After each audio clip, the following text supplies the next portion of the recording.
Hello everyone, this is Mohammad Saqib, your chemistry teacher. Welcome to our channel where you can get mastery of your concept and you can elevate your grade. So without further ado, let's start.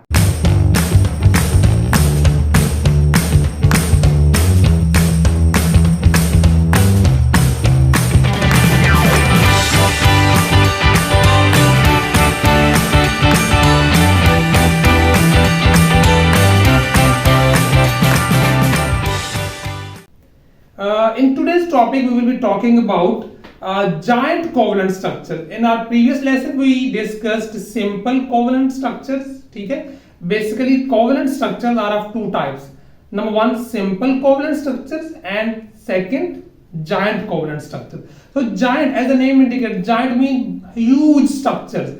So, giant covalent structures are huge structures which are made by many mean millions of atoms joined with a covalent bond with each other. Okay, so many atoms, millions of atoms, they join with a covalent bond and they form huge structures, and those structures are called as giant covalent structures. Like diamond is a pure form of carbon. It is made up of many millions of carbon atoms joined with each other. In structure of diamond, each carbon is covalently bonded with 4 more carbon atoms. देखें, carbon group number 4 से belong करता है. Carbon has 4 electrons in its outermost shell. It needs 4 more electrons. तो इसने 4 bonds ही बनाने हैं. तो carbon जो है वो एक कार्बन जो है वो 4 more carbon atoms के साथ ही बॉन्ड बना लेता है. ठीक है, फिर आप देखेंगे सेंटर वाले कार्बन ने 4 एटम से बॉन्ड बनाए हुए, फिर ऊपर वाला कार्बन एटम होगा, it will again join with 4 carbon atoms, ये वाला 4 carbon, and this way the structure will continue. The structure will not and at a certain stage whether it will make a huge structure. ठीक है, एक बहुत बड़ा structure जो है वो बन जाएगा डायमंड का. जैसे आप देखें नीचे आपको नजर आ रहा है कि एक कार्बन आगे आगे आगे बनता जा रहा है and they have made a huge structure. ठीक है, डायमंड देखें आप कि इट इज ह्यूज. आपने डायमंड देखा, ह्यूज मीन ये बहुत बड़े होते हैं, फिर उसको कट करके छोटे छोटे उसके जो है वो जेम्स बनाए जाते हैं. डायमंड की क्या प्रॉपर्टीज हैं? On the basis of structure of diamond, diamond is a very hard substance. क्यों? Because there are very strong covalent bonds between the atoms. ठीक है, एक एटम दूसरे एटम से फिर आगे आगे आगे आगे इस तरह से they have very strong covalent bond with each other, so they will be very hard substances. They will be very hard structure. Diamond has very high melting and boiling point. Why it has high melting and boiling point? Again, because there are strong forces between the atoms. Covalent bond को तोड़ना कोई आसान काम नहीं है. It needs a lot of temperature to break the bonds and to release atoms. So diamond का बड़ा high melting and boiling point है. फिर आप देखेंगे it is a non-conductor of electricity. Structure देखें, structure में कोई आपको free electron नजर नहीं आ रहा, कोई आपको free ion नजर नहीं आ रहा. That's why diamond has it's a poor conductor of electricity. Diamond cannot conduct electricity. Okay, so देखिए मैं दोबारा आपको बताऊं, we are talking about giant covalent structures, और giant mean huge structure in which many atoms are joined with each other, और उसमें हमने एक एग्जांपल डिस्कस की है, that is diamond. नेक्स्ट एक और आप देखें, वो भी कार्बन की फॉर्म है. अच्छा, before going to the next form, let's discuss the uses of diamond. Diamond कहाँ यूज हो सकता है? डायमंड यूज हो सकता है जी, तो ज्वेलरी के अंदर यूज होता है. ठीक है, सेकंड जो इसका मोस्ट इंपॉर्टेंट जो इसका फंक्शन है लाइफ में, that is it is used for making and cutting tools. ठीक है, इट इज यूज्ड, जो कटिंग टूल्स हैं, जो बड़ी बड़ी जो रॉक्स को ड्रिल करने वाले जो ड्रिल्स होते हैं वो डायमंड कोटेड होते हैं. ठीक है, तो diamond is used for making cutting tools. Okay, second form, second example जो जायंट कोवेलेंट स्ट्रक्चर्स की है वो है graphite. Graphite is also made up of carbon, but in this case one carbon is bonded with 3 more carbon atoms. अब देखो carbon ने bond कितने बनाने थे, 4, बनाए कितने, 3। ग्रेफाइट के अंदर each carbon is bonded with 3 more carbon atom. It means कि अभी कार्बन के पास, हर कार्बन के पास एक अनबॉन्डेड इलेक्ट्रॉन यहां पड़ा हुआ है, ठीक है।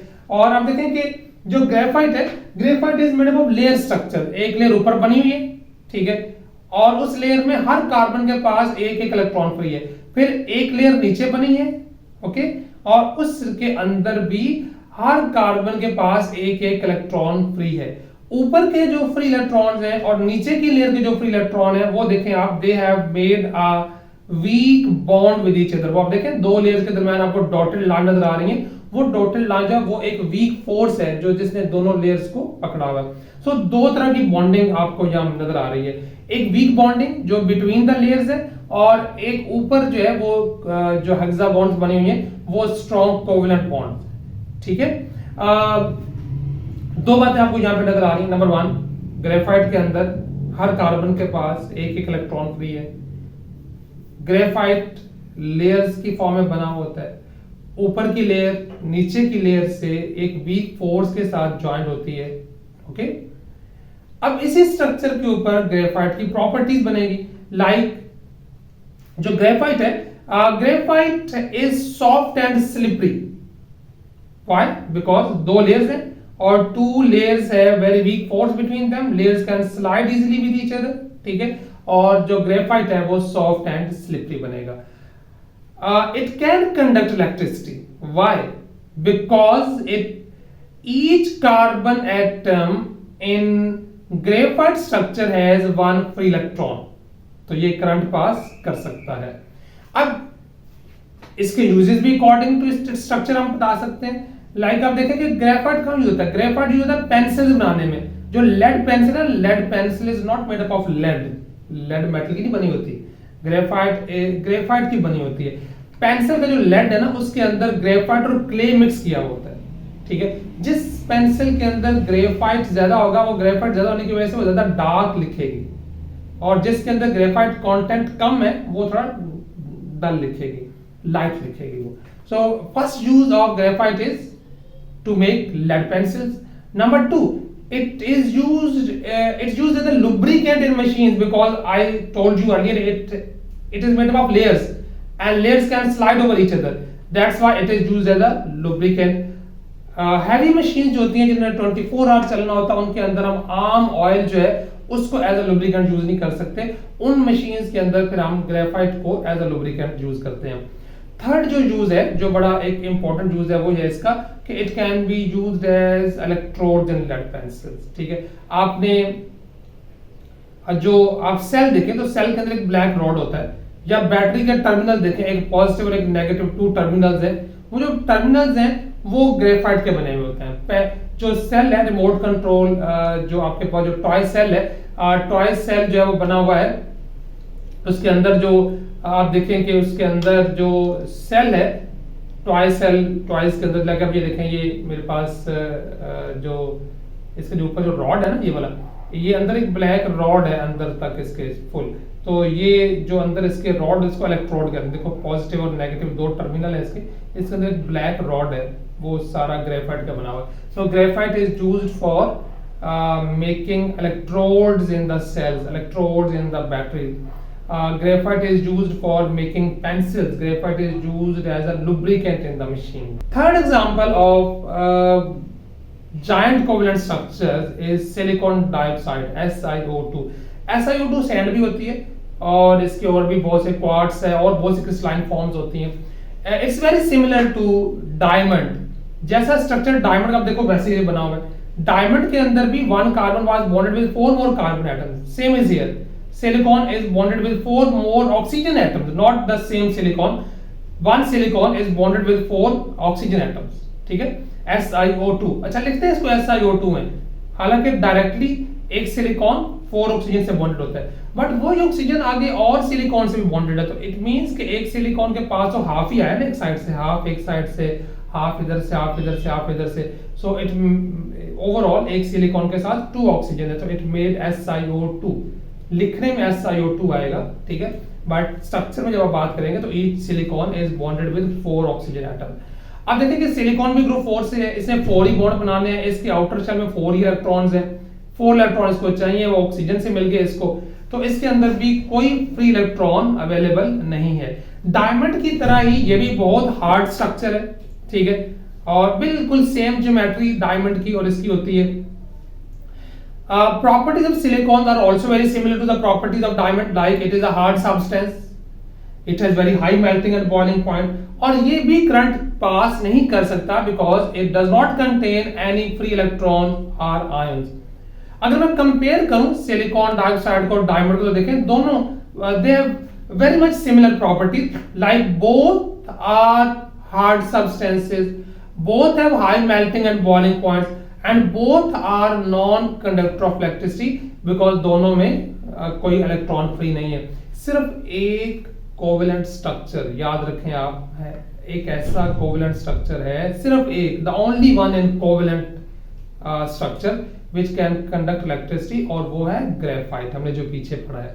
Okay, if we compare the properties of graphites and diamond, तो आप देखें डायमंड और ग्रेफाइट की प्रॉपर्टीज बड़ी डिफरेंट है। लाइक ग्रेफाइट जो है उसमें एक कार्बन 3 कार्बन से जुड़ा हुआ है। अगर हम स्ट्रक्चर की बात करें तो one graphite is bonded in graphite, one carbon is bonded with 3 more carbon atom, but diamond के अंदर one carbon is bonded with 4 more carbon atoms.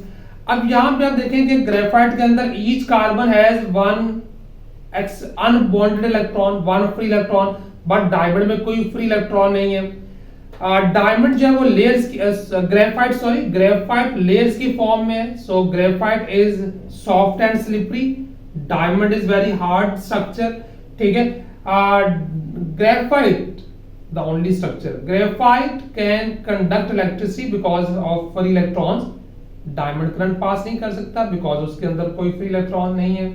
सो आपको ये कंपैरिजन भी एग्जाम में आ सकता है कि write down 2 similarities, write down 2 differences in the structure, ठीक है। तो ये आपने एग्जामिनेशन पॉइंट ऑफ व्यू से आपने माइंड में रखना है। Hope you understood this. If you like the content then do share, like and subscribe our channel.